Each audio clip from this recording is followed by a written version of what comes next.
بحمدی تعالی و بکرم مصطفیٰ صلی اللہ تعالی علیہ وسلم آج قرآن عظیم کے 14 پارے مکمل ہو چکے۔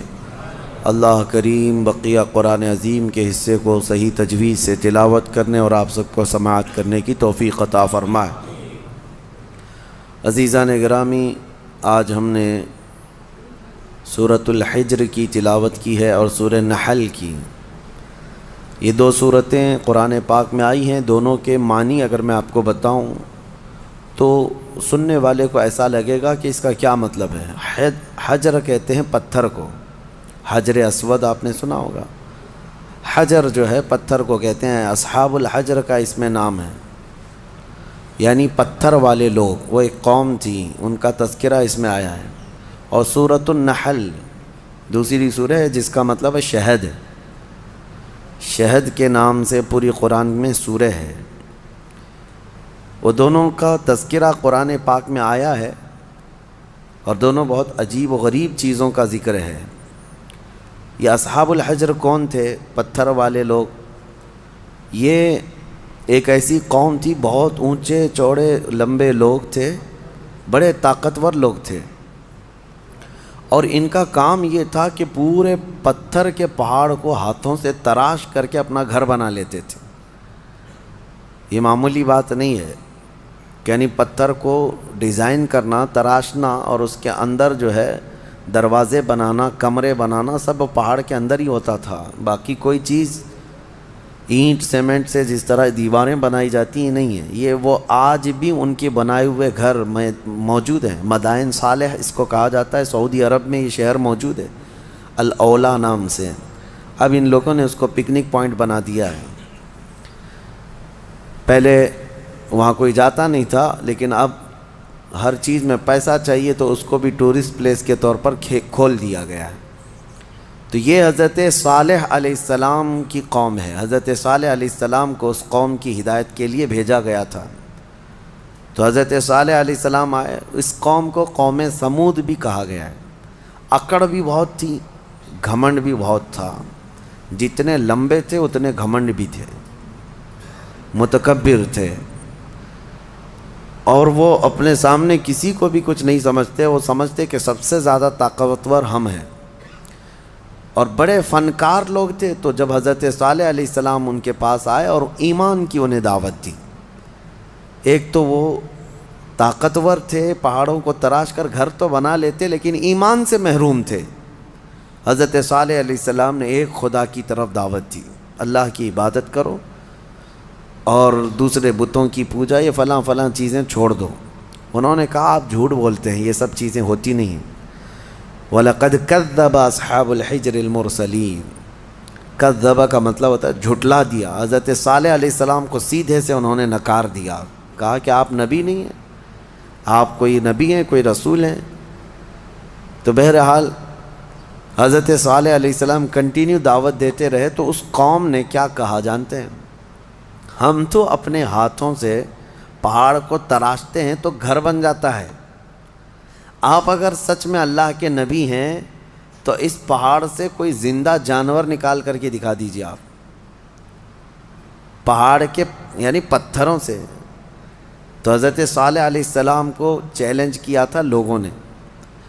نبی صالح علیہ السلام ایک پتھر کے پاس آئے اور اس پتھر کو آپ نے ہاتھ مارا تو اس پتھر سے ایک اونٹنی پیدا ہوئی، اور وہ بھی حاملہ اونٹنی، چلتی تھی، پھرتی تھی، ساری چیزیں۔ آپ کو میں یہ بات بتا دوں کہ جانور سے جانور کا پیدا ہونا یہ نیچرل ہے، اور کسی پتھر سے ایک جاندار پیدا ہو جانا، اس کو کیا کہیں گے؟ یہ معجزہ ہے۔ اب یہاں پر میں رک کر کے آپ کو یہ بتا دوں، کچھ لوگ یہ کہتے ہیں یہ سب کہانیاں ہیں اسلام میں، جیسے ایتھسٹ، ان کے بہت اعتراضات ہیں کہ معجزہ ایسا کیسے ہو سکتا ہے، چاند کیسے پھٹ گیا۔ آپ کہتے ہیں یہ سب تو آپ کی بنائی ہوئی باتیں ہیں، یہ معجزے کو نہیں مانتے کہ نیچر کے خلاف ایسا نہیں ہو سکتا۔ ہم کہتے ہیں نیچرل چیز آپ کو یہ لگتی ہے، لیکن کچھ چیزیں ایسی ہوتی ہیں جس کو سپر نیچر کہا جاتا ہے، قانون سے بھی بڑھ کر کے کوئی چیز ہوتی ہے، قانون سے بڑھ کر کے، یعنی کوئی چیزیں ہیں دنیا میں، کچھ قانون ہے. میں آپ سے پوچھتا ہوں، گریویٹی کا قانون پتہ ہے نا؟ اکثر سارے بچے جو پڑھے لکھے ہیں وہ جانتے ہیں گریویٹی، یہ لا آف گریویٹی جس کو کہتے ہیں، کوئی بھی چیز اوپر جائے گی تو زمین کی طرف نیچے گر جائے گی. ہاں، ایک چھوٹی سی بھی چیز، ابھی اس کو میں انگوٹھی کو ادھر چھوڑوں تو کیا یہ رکھی کھڑی رہے گی؟ قانون کیا ہے گریویٹی کا؟ جو لا آف گریویٹی، ہر چیز زمین اس کو کھینچتی ہے. کشش ثقل اس کو کہتے ہیں، ہر وزنی چیز کو زمین اپنی طرف کھینچ لیتی. یہ قانون ہے، لا آف گریویٹی ہے. لیکن اس کے برخلاف بھی تو ہم دیکھ رہے ہیں، ہزاروں کلو کے وزن کی ایروپلین ہوا میں اڑتی ہے، اس کو زمین کیوں نہیں کھینچ لیتی؟ یہ کچھ لا آف گریویٹی سے بڑھ کر کے کوئی انسان ہی نے بنایا نا، اور دنیا اس کو ایکسیپٹ کر رہی ہے. ہونا تو یہ چاہیے، پانی میں ایک چھوٹا سا تنکا بھی ڈال دو، کیا ہوگا؟ پانی میں اندر چلا جائے گا. لیکن ہزاروں ٹن وزن لے کر کے کچھ شپ، کچھ جہاز پانی پر ایسے ہی تیرتے ہوئے جاتے ہیں، انسانوں کو بھی لے کے چل رہے ہیں، سامان کو بھی لے کے چل رہے ہیں. تو قانون جو ہے اس سے ہٹ کر کے بھی تو کچھ چیزیں ہوئی ہیں نا، دنیا میں ہو بھی رہی ہیں. تو معجزہ جو ہوتا ہے وہ سپر نیچر ہے، اور یہ بھی اللہ کے نبیوں سے ہے. جب لوگ ان سے مطالبہ کرتے ہیں تب اللہ تعالیٰ اپنے نبی کو یہ اختیار دیتا ہے، اور وہ نبی اپنی طاقت سے ایسا معجزہ دکھاتے ہیں. اب پتھر سے اونٹنی کا پیدا ہونا یہ معجزہ ہے. ان کو، بعض لوگوں کو یہ ہضم نہیں ہوگی بات اور سمجھ میں نہیں آئے گی. ان سے کہو اگر سمجھ میں آ جائے تو معجزہ ہی نہیں ہے.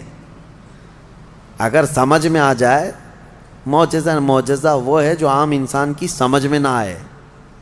عام انسان کی سمجھ میں نہ آئے وہ کیا ہے؟ معجزہ. حضرت صالح علیہ السلام نے کر کے دکھایا. اب وہ اونٹنی چرتی بھی تھی، آتی بھی تھی، یہ صاف نشانی دیکھ رہے تھے وہ لوگ، کفار و مشرکین. لیکن ہوتا ہے نا کچھ لوگ جو انت بھکت ہوتے ہیں، گوبر بھکت ہوتے ہیں، ان کو ہزار صاف نشانیاں دکھیں، نہیں نہ ایمان لانا نہیں ہے. انکار کر دیا انہوں نے، کہا کہ یہ نہیں ہو سکتا. تو حضرت صالح علیہ السلام کی اونٹنی چرتی تو رہی، اور اس کے بعد ہوا یہ کہ وہ جو گاؤں کا تالاب تھا، جب وہ اونٹنی اس میں پانی پینے جاتی تو پورا پانی پی جاتی. تو اب ان کو ڈر لگنے لگا کہ ہمارے مویشی، ہمارے جانور کہاں پانی پئیں گے. تو وہ دشمنی کر بیٹھے اللہ کی اونٹنی سے. اس کو ناقۃ اللہ کہا ہے قرآن میں، ناقۃ اللہ، اللہ کی اونٹنی ہے. تو اب پھر اس کی دشمنی کرنے لگے. حضرت صالح علیہ السلام نے ڈرایا، یہ اللہ کی نشانی ہے، اس کے ساتھ چھیڑ چھاڑ کرو گے تو اللہ کا عذاب آئے گا، اس اونٹنی کو کچھ نہ کرنا. ہاں پانی کی ضرورت ہے، میں باری لگا دیتا ہوں، ایک دن یہ اونٹنی پانی پیے گی، ایک دن تمہارے جانور پانی پئیں گے. اس طرح باری لگی، سب کو پانی ملتا تھا. لیکن اس کے باوجود یہ قوم سمود جو غرور اور گھمنڈ میں مبتلا تھے، انہوں نے ایک دن حضرت صالح علیہ السلام کی اس اونٹنی کو پکڑا اور تیر مار کر کے اس کو قتل کر دیا، اس کو مار دیا. جب اونٹنی جیسی ہی ختم ہو گئی، اللہ کا عذاب آنا تھا. وہ کیا کہتے تھے پتہ ہے؟ ہمیں پتہ ہے عذابات کا آپ جو ڈر سناتے ہیں، اگر نوح علیہ السلام کی قوم پر جیسے عذاب آیا تھا، کیا آیا تھا؟ طوفان، پانی بھر گیا تھا. اگر آسمان سے بارش بھی نازل ہو، طوفان بھی آئے تو ہمیں کچھ فرق نہیں پڑے گا، کیونکہ ہم بہت اونچے پہاڑوں پہ رہتے ہیں. پتھر کے پہاڑ اس کے اندر رہتے تھے، پہاڑ تو نہیں بہیں گے. دوسری چیز، اگر لوط علیہ السلام کی قوم پر جیسے عذاب آیا پتھر برسنے کا، اگر وہ بھی آ جائے تب بھی ہمارے پہاڑوں جیسے گھروں پر کچھ بھی اثر نہیں ہوگا. کون سا عذاب؟ اگر بہت تیز ہوائیں بھی آئیں تو پہاڑوں کو اٹھا کے تو نہیں لے جا سکتی. یہ پورا ایک ایک پہاڑ 2000 3000 فٹ اونچے پہاڑ ہیں. آج بھی جا کے دیکھ سکتے ہیں آپ، اتنے اونچے اونچے پہاڑوں کو تراش دیتے تھے اور گھر بنا کر اس میں رہتے، کہ ہوائیں بھی اس کو نہیں اڑا سکتی. تو طوفان کا عذاب، پتھر کی بارش کا عذاب، یا پھر ہواؤں کا عذاب کیا آئے گا؟ وہ چیلنج کرتے تھے حضرت صالح علیہ السلام کو. حضرت صالح علیہ السلام نے اللہ کی بارگاہ میں عرض کی کہ مولا میں نے جو دعوت دینی تھی ان کو دے دی اور یہ سرکشی پر اتر آئے ہیں. تو اللہ تعالیٰ نے عذاب جو بھیجا وہ کیسا عذاب تھا؟ فَأَخَذَتْهُمُ الصَّيْحَةُ. یہاں اللہ تعالیٰ فرماتا ہے صیحہ ایک لفظ ہے قرآن میں، چیخ کا عذاب. چیخ کا عذاب. میں آپ کو ابھی بتاتا ہوں قرآن سے کیا کیا چیزیں ثابت ہیں. معجزے کو آج سائنس کے اعتبار سے میں منواتا ہوں آپ کو. جیسے ابھی میں نے کہا کچھ قانون ایسے ہیں جو سپر نیچر ہے، قانون سے جو عام ہیں اس سے بڑھ کر کے. اب چیخ کا جو عذاب ہے، چیخ کس کی چیخ تھی؟ حضرت جبرائیل علیہ السلام آئے زمین پر، انہوں نے ایک چیخ ماری، آواز نکالی. اب فرشتے کی آواز میں کیا طاقت تھی واللہ عالم. وہ آواز جب پھیلتی گئی تو اتنی تیز آواز تھی کہ یہ اپنے گھروں میں، پہاڑوں جیسے پتھروں کے گھروں میں جہاں تھے، اس آواز کی وجہ سے ان کا بھیجا نکل کر کے کانوں سے باہر آ گیا اور وہ جہاں تھے وہیں پڑے کے رہ گئے. آواز کو برداشت نہیں کر سکتا آدمی. اب میں آپ کو بتاؤں، دنیا چیخ کے عذاب کو دیکھ چکی ہے، تبھی جا کر کے یہ بم والی جو آج کیفیت ہے، کئی جگہوں پر جو بارود بم وغیرہ جو بنائے گئے، اس میں ہوتا کیا ہے؟ صرف آگ نہیں لگتی ہے بلکہ اس میں آواز ہے، اور جتنی تیز آواز ہوتی اتنی تیز ہلاکت ہوتی ہے. جتنے بم بنائے جاتے ہیں، ایٹم بم ہوں یا اور بھی دوسرے، اس میں بہت سخت قسم کی آواز. جب وہ بم پھٹتا ہے تو یہ آس پاس کی چیزیں جو ٹوٹتی ہیں، یہ بارود کی وجہ سے نہیں ٹوٹتی، صرف اس آواز کی وجہ سے ٹوٹتی ہیں. آواز کے اندر یہ طاقت ہے. کبھی آپ ڈی جے کو بجتے ہوئے دیکھتے ہوں گے. جب بہت تیز ساؤنڈ ڈی جے والے لگاتے ہیں تو ہمارے گھر کی کھڑکیاں ہلنے لگ جاتی ہیں. آپ محسوس کرنا کبھی، آپ کے گھروں کے سامنے سے اگر کوئی ڈی جے جانے لگ جائے تو گھر کے برتن بھی ہلنے لگ جائیں گے. ان کو کون ہلا رہا ہے؟ برتنوں کو کون ہلا رہا ہے؟ کھڑکیوں کو کون ہلا رہا ہے؟ آواز میں اتنی طاقت ہے. یہ تو ڈی جے بہت شارٹ قسم کی آواز ہے جس کو آج آپ سن سکتے ہیں، لیکن جو بم کی آواز ہے اس کو آپ کے کان نہیں سن سکتے.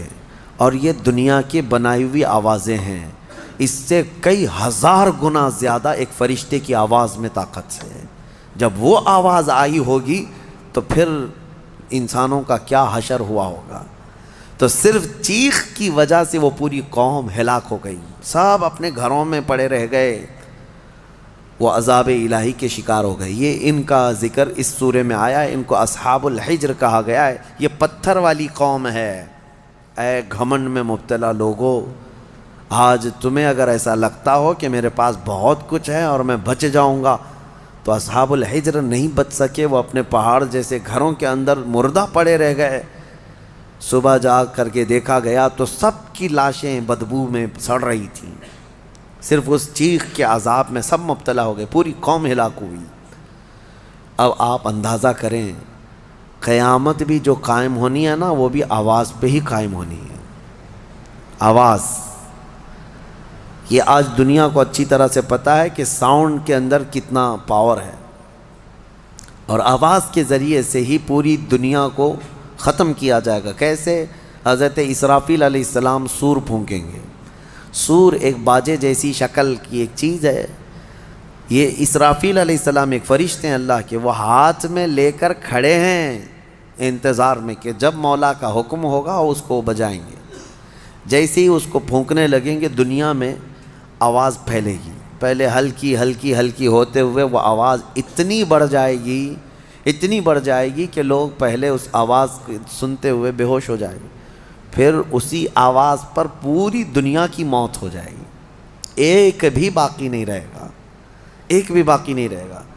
اس سور کی آواز پر سارے کے سارے پورے روئے زمین پر جتنے انسان ہیں وہ سب کے سب مر جائیں گے. یہ قیامت قائم ہونے کا منظر ہے.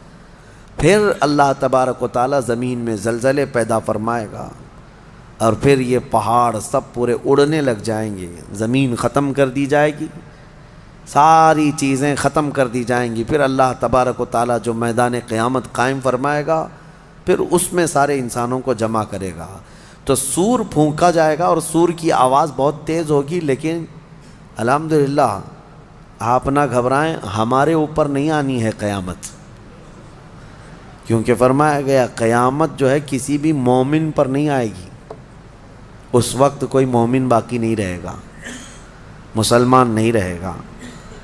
قیامت جو سور پھونکی جائے گی اور اس وقت جو سارے لوگ ہلاک ہوں گے، اس میں ایمان والے لوگ نہیں رہیں گے۔ ایمان والے بہت پہلے ہی دنیا سے جا چکے ہوں گے۔ اب آپ اندازہ کرو، جب سارے ایمان والے ختم ہو جائیں تبھی قیامت کو آنا ہے، اور جب تک مومنین زندہ ہیں قیامت نہیں آئے گی۔ یہ روایات سے ثابت ہے۔ تو بہرحال سور کی بھی آواز ہی ہے، آواز کا پاور ہے، اور قیامت بھی اسی میں قائم ہونی ہے۔ اب اس کے بعد دوسری سورہ ہم نے تلاوت کی ہے، سورہ نحل۔ سورہ نحل شہد کا ذکر آیا ہے۔ اللہ تعالیٰ فرماتا ہے، اللہ کی نشانیوں میں سے ہے یہ بھی، یخرج من بطونہا شراب مختلف الوانہ فیہ شفاء للناس۔ شہد کی مکھی کا ذکر ہے کہ اللہ تبارک و تعالیٰ اس کے منہ سے ایک ایسے رس کو نکالتا ہے جو دنیا کی سب سے میٹھی چیز ہے، اور اللہ فرماتا اس میں لوگوں کے لیے شفا ہے۔ کس میں؟ شہد میں۔ شہد میں شفا ہے، اس کی گارنٹی قرآن سے ہے۔ اللہ نے فرمایا الگ الگ رنگ کے پھولوں سے یہ مکھی چوس کر کے آتی ہے رس، اور اپنے چھتے میں لا کر چھوڑ دیتی ہے، اور اس کے بعد اس میں مٹھاس آتی ہے، اور غضب کی مٹھاس، اس کی مٹھاس کا مقابلہ کوئی نہیں کر سکتا۔ جو اوریجنل مٹھائی ہے وہ شہد ہے دنیا میں، باقی سب چیزوں کو چھوڑ دیں، سب بنی ہوئی ہیں، لیکن اوریجنل جو مٹھاس ہے وہ صرف شہد کی ہے۔ اس کا ذکر کیوں ہے؟ دو جانوروں کا اللہ نے ذکر فرمایا، ایک گائے کا، یعنی دودھ دینے والی جو بھی ہے، اللہ فرماتا ہے کہ ہم دودھ کہاں سے نکالتے ہیں، دودھ کہاں سے آتا ہے؟ قرآن فرماتا ہے من بین فرث و دم، گوبر اور خون کے بیچ سے۔ گائے چارہ کھاتی ہے، اس کے بعد اس کو جگالی کر کے وہ ہضم کرتی ہے، اور اس کا وہ فضلہ بن جاتا ہے، اور اسی سے تھوڑا خون بھی بنتا ہے۔ خون اور اس کے گوبر کے بیچوں بیچ سے دودھ کو اللہ نکالتا ہے۔ اللہ فرماتا ہے من بین فرث و دم لبنا خالصا، خالص دودھ نکلتا ہے، نہ اس میں گوبر کا اثر آتا ہے، نہ خون کا اثر آتا ہے، اور نہ ہی کسی گائے کو چیر کر کے دیکھ لو کہ کوئی فلٹر اندر رکھا ہوا ہے۔ کون سی مشین لگی ہوئی ہے؟ کون سی مشین لگی ہوئی ہے کہ اس دودھ کو صاف کر کے، یعنی اس میں خون کے ذرات ہیں تو الگ کر دے، گوبر کے ذرات ہیں تو الگ کر دے؟ میاں رنگ بھی نہیں آتا اور نہ ہی مزہ آتا ہے۔ دودھ کے اندر کبھی خون کا مزہ آیا؟ دودھ کے اندر کبھی گوبر کا مزہ آیا؟ نہ مزے کو اللہ ملنے دیتا ہے، نہ اس کے اثر کو، نہ اس کے رنگ کو ملنے دیتا ہے۔ اور قرآن میں اللہ فرماتا ہے کہ ان دونوں کے بیچ سے خالص دودھ کو نکالتا ہے اللہ تعالیٰ، اور یہ پینے والوں کے لیے پیٹ بھرنے والی غذا ہے۔ ایک اس کا ذکر ہے اس جانور کا، اور دوسرا مکھی کا، کہ مکھی جو ہے یہ عبرت کی چیز ہے۔ شہد کی مکھی، اللہ کرے کہ آپ کو کبھی ڈنک نہ مارے، کبھی ڈنک نہ مارے۔ اگر یہ مارتی ہے تو زہر چڑھتا ہے، جسم پھول جائے گا، چہرے پہ اگر کاٹ لے، کئی لوگوں کا اس میں انتقال بھی ہوا، موت بھی ہوتی ہے۔ اگر کئی مکھیاں مل کر کے کاٹ دیں آدمی کو شہد کی، آدمی مر سکتا ہے، زہر ہے۔ سمجھ میں نہیں آتا، وہ زہریلی مکھی ہے، اور پھولوں کا جو رس چوستی ہے اس میں سے آپ بھی چوس کے لا کے اپنے گھر میں تھوک کے دیکھو، گلاب کو چوس لو، موگرے کو چوس لو، چمیلی کو چوس لو، اور اپنے گھر کے ایک کٹوری میں تھوک کے دیکھو، بدبو ہی آئے گی۔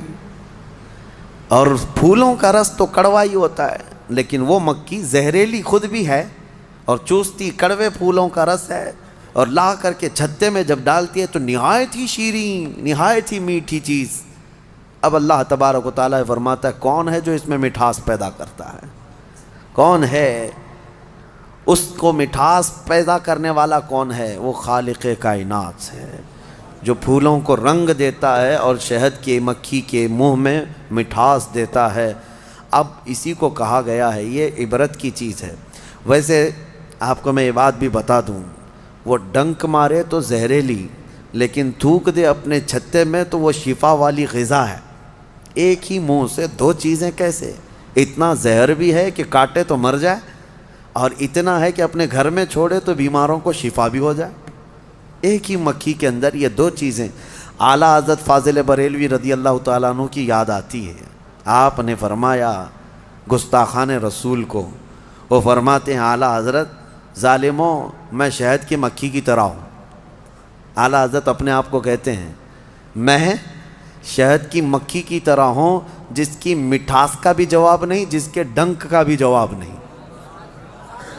وہ اپنوں کے لیے میٹھا رس دیتا ہے اور ظالموں کے لیے وہ ڈنک بھی مارتا ہے۔ اعلیٰ حضرت نے اپنے لیے مثال میں فرمایا شہد کی مکھی کی طرح۔ لیکن میں آپ کو ایک روایت یہ بھی بتاؤں، اس شہد کی مکھی کے اندر جو مٹھاس آتی ہے، اتنی مٹھاس کیسے؟ فرمایا کہ یہ جب پھولوں کا رس چوستی ہے تو پھولوں کا رس چوس کر اپنے گھر جانے تک یہ حضور پاک پر درود پڑتی ہے، اور اس درود کی برکت ہے حضور پاک صلی اللہ تعالیٰ علیہ وسلم کے کہ اس کے منہ میں مٹھاس پیدا ہوتی ہے۔ اللہ تعالیٰ ہمارے منہ میں مٹھاس پیدا فرمائے، زبان میں آپ کے اثر پیدا فرمائے۔ یہ دونوں چیزیں اللہ تعالیٰ نے عبرت کے طور پر فرمایا ہے۔ دو جانوروں کا ذکر ہے اور دونوں عبرت کے لیے ہے۔ اب ان لوگوں کو آج کے زمانے میں پتہ چل رہا ہوگا نا کہ دودھ کہاں سے نکلتا ہے۔ آج سرچ کر کے بتا رہے ہوں گے نا کہ دودھ کہاں سے نکلتا ہے، ڈائری والوں کو پوچھو یا اس کے جو ریسرچ اسکالرس ہیں ان سے پوچھیں۔